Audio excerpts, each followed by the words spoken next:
Today we talk about ND filters, and we talk about ND filters for your GoPro Heroes. We'll understand how they work and what they're needed for.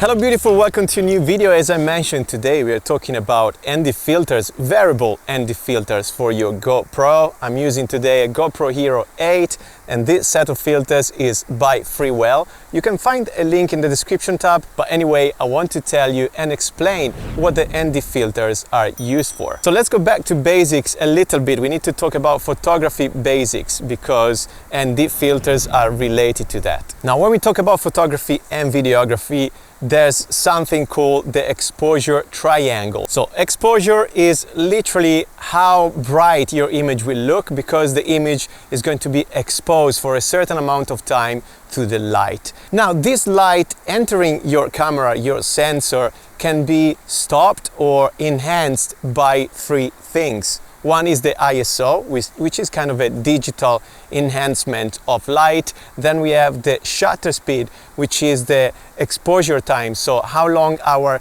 shutter will take to open and close. And then we have the iris, which is a diaphragm on the lens, which allows the light to go in the lens or stay out of your lens, basically. Today we're talking about videography and not photography, but the basics are the same. In videography, when we choose a specific frame rate we want to record at, for example, today I'm filming at 24 frames per second, my shutter speed will usually be double my frame rate. So if I'm using 24 frames per second, a correct shutter speed would be 1/48th of a second, which means my image will be exposed to the light exactly 1/48th of 1 second. And why is that? Usually when the human eye sees something in action, we see the subject moving, but we don't see it very clearly. We don't see it frozen, like frozen frames, but we see like a blurriness around the subject. That's called motion blur. When we talk about videography, to reproduce that natural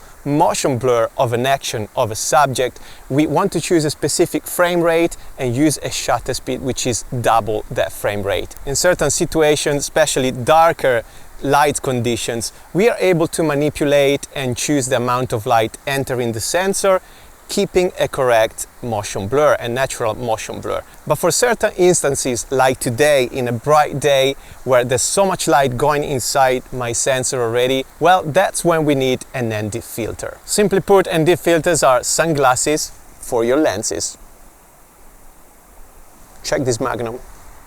I'm gonna show you a couple of examples so it's gonna be clearer for you as well. As you can see, the image is overexposed because I chose 24 frames per second, shutter speed 1/48th of a second, and also the ISO is 100, so as low as I can go. There is a way to stop a bit of light going through the sensor, the GoPro sensor, which is increasing the shutter speed. So I'm gonna move the shutter speed from 1/48th to 1/384th, which is the maximum I can reach on the GoPro. You can see it's much better than before, but the image is still overexposed. Now, what I can do to stop even more light to get inside the camera, well, that's the job of the ND filters. So what I'm gonna do now is to take my shutter speed to 1/48th of a second to reproduce a natural motion blur. There it is, the image is overexposed, and bear with me 1 second. Check this out, I'm putting a filter in front of the lens. Bang! So this is a variable ND filter. What is the difference between ND filters and variable ND filters? Usually ND filters are a piece of dark glass that you put in front of your lens, usually similar to that. The light is made of rays, and some of the rays are changing direction when they hit the filter, and that's why less light is hitting your sensor as well. Variable ND filters are usually made of two pieces of glasses, one in front of the other. The one in the front of the filter can actually spin, and by spinning the front glass, you can increase even more the power of your filter, so less light will enter the sensor. There are different graduations of ND filters, variable ND filters. When you look at ND filters, usually they have a number on the filter itself. They're usually called ND plus a number, ND2, ND4, ND8, 16, 32, 64, and so on. And then it goes up to 1000 as well if you really want to do long exposure photography in daylight like this shot. So the higher the number you'll find on the filter, the less light you will have entering your sensor. Each number corresponds to an f-stop of light that the filter can actually stop. For example, ND32 in this case correspond to f2. The first filter of the set by Freewell is from f-stop 2 to f-stop 5. So this is the amount of f-stops of light that this specific filter can actually stop. And it corresponds from ND2 to ND32. The second filter instead covers from f-stop 6 to f-stop 9, and it corresponds from ND64 to 512.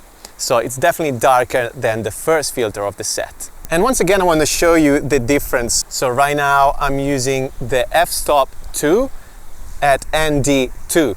And as you can see, the image is quite bright. Now move it to f-stop 3, 4, and 5. This is the maximum amount of light this filter can stop, which corresponds once again to ND32. So that's what I can see through this filter, which actually exposed correctly my image in today's conditions at this time of the day. So full sun in the sky, very useful filter for me right now.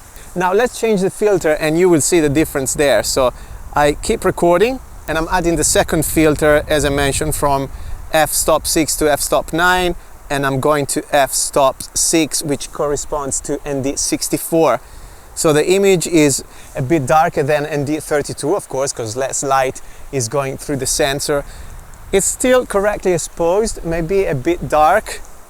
And then if I stop more light, going to f-stop 7, 8, and 9, this is ND 512, definitely too dark. I can't even see through the monitor.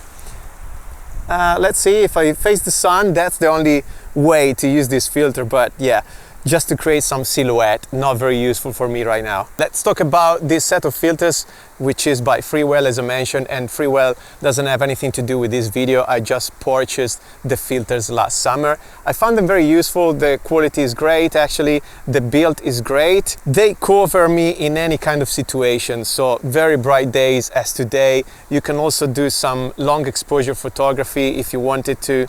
They're very handy as well because they come with an adapter, which is this one here.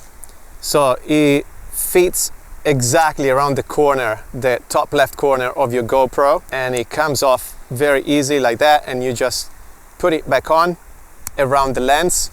And also there's some magnets around the adapter, which of course are going to fit with your filters. So it's a magnetic filter, very quick and easy to mount and take off of your lens. Overall, for what people call cinematic footage, I definitely recommend to always use manual settings, so frame rate, ISO, and shutter speed.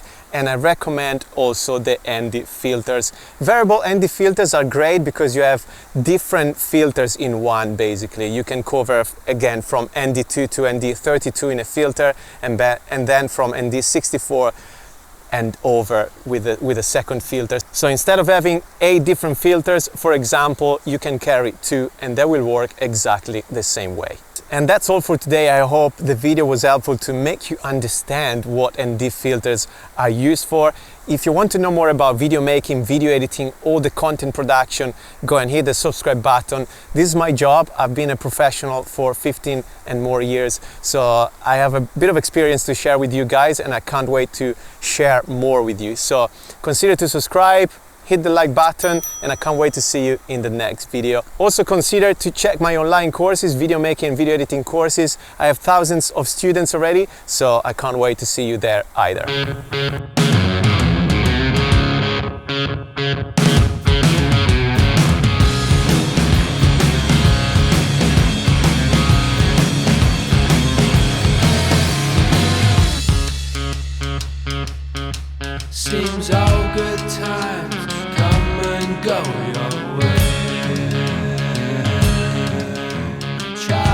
memories.